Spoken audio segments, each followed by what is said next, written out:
This year's Canyon ISD football show is being brought to you by Nichole Thompson of State Farm. She's located in Amarillo. Now, she used to be the Hereford title sponsor, but then she moved to Amarillo, so she has taken over as the Canyon ISD title sponsor, and we do appreciate her being title sponsor of a show here again on the S2S Sports Network. Now, if you need insurance and you're out in Amarillo or around Amarillo, Nichole Thompson is who you want to talk to. She's located at 4722 Southwestern Street, Suite C in Amarillo. You can give her a call at 806-391-1033. Her mobile is 806-881-7881. Office hours are Monday through Friday, 9 a.m. to 5 p.m. After hours by appointment. Of course, it's State Farm, so you know if you have an emergency, she will be there for you. You can also find her online at www.NicholeThompson.com. You can also find her on Facebook. Just type in Nichole Thompson State Farm in the search. Now, we all know in these times finding something affordable is such a big deal, but having a good agent is just as important too. And the great thing is with State Farm, you can have both. You can have a great agent like Nichole who's going to help you do things like bundle your auto and home or your auto and a motorcycle or a boat.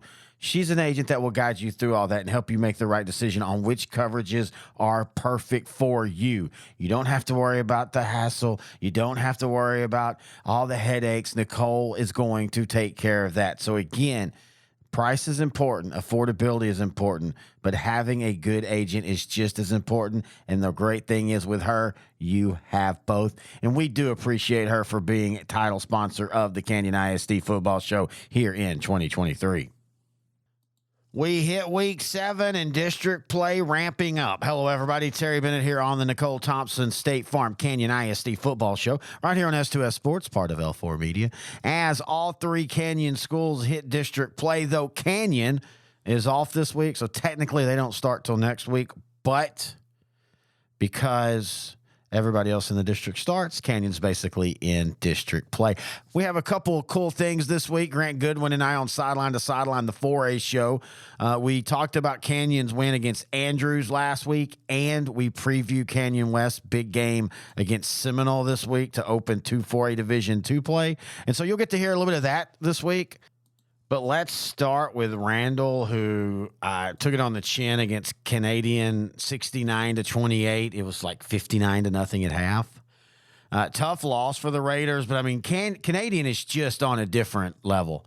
And I know they're a 3A Division II school. I don't care. They are on a completely different level. If they were in this region in 4A Division I, they would be one of the top 5 teams. For the Raiders, you're 3-3. You've had some good wins, beating Snyder 31-0, beating Wichita Falls 30-28, and you've had a couple back-to-back tough losses against Paladura and Canadian. But hey, you wiped that away this week. District play starts, and for Canyon Randall, Canyon's the prohibitive favorite, I think, in 3-4A Division I. Hereford, I don't know what to think about Hereford. They're 5-1 on the year. Last year they were 1-9. They were 5-0 to start the year, and then they lose to West Plains last week, 42-21. No shame in that. Again, we all know how good West Plains is.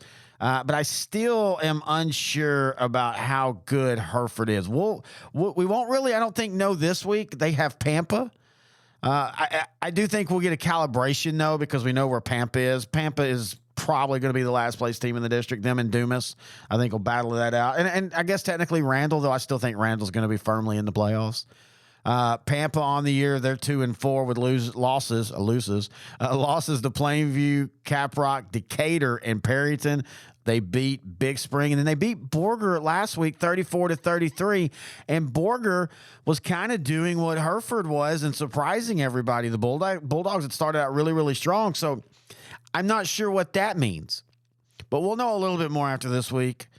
Again, Randall against Dumas. Dumas on the year, they're 2-4 overall. Their wins are against Perryton and El Paso Austin. They lost to Lubbock Cooper, lost to Lubbock Estacado, to Plainview, and to Bushland, all quality teams. But still, as Grant talked about, in Sideline to Sideline, Dumas is not quite as athletic as they were last year, or especially as they were a couple years ago when they were 12-1 and 11-2 back-to-back years. But they're still a tough out.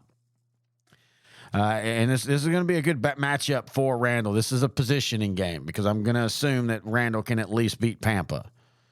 And so this is all about positioning and trying to put yourself up and to make that Canyon game here in a couple weeks mean something. The way you have to do that is you have to be at least 1-1, hopefully 2-0. And then you go in against Canyon at 2-0, and then you're basically playing for what I think will be the district title. Again, Hereford being the curveball. What will the White Faces do? We'll figure that out this week.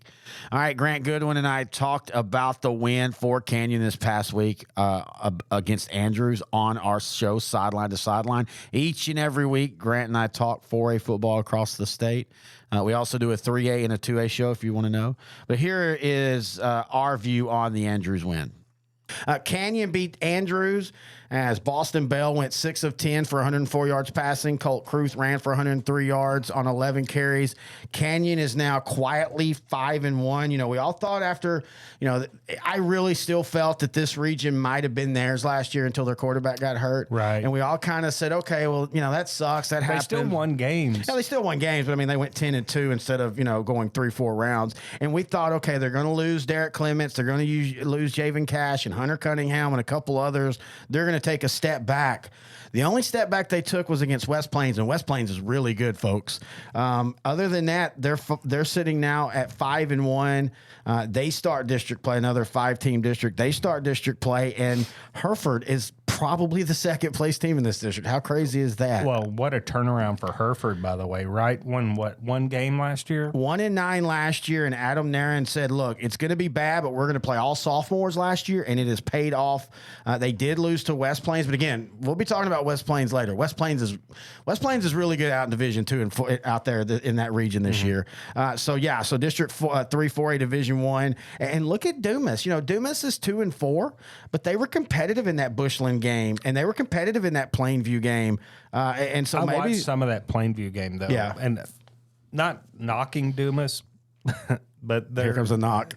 I'm knocking Dumas. I don't see it.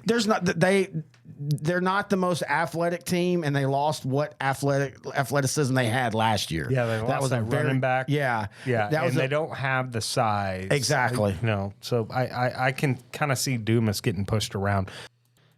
And again, each week, Grant and I talk high school, Texas, 4A, 3A, 2A, 3 different shows every week. You can find us online at S2SGrantandTerry.com on every podcast platform.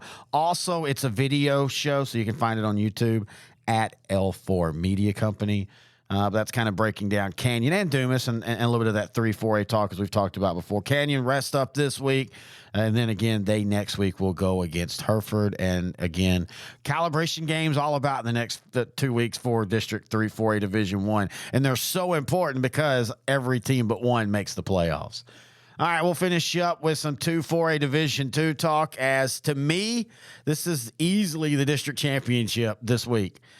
It sucks that it's the very first week, but still, you got to like it. As far as just the plain matchup, West Plains versus Seminole, I think this is a sneaky good matchup for this district and for the state. I think this will turn out to be one of the 4A games of the week across the state this week. West Plains, of course, is 5-1. Their only loss is to Bushland to begin the season. Seminole 6-0. They beat Lovington, New Mexico. They beat Shallowater, Clint Mountain View, Andrews, Pecos, and then last week beat Big Spring 51-33. I think when you look at this game, I think Canyon West Plains is the favorite. Again, here's Grant Goodwin and I as we kind of break down this game. West Texas / Canyon, Big Country. Seminole versus Canyon West Plains. Now, we've talked about West Plains multiple times. We talked about when they lost to Bushland, but we talked about how we're impressed with that they were able to keep in that game. And we haven't really talked Seminole, and Seminole, lo and behold, they're 6-0 at this time. Yeah, I mean, look, Seminole 6-0, West Plains 5-1. Their only loss was to Bushland, 47-41 in week 1.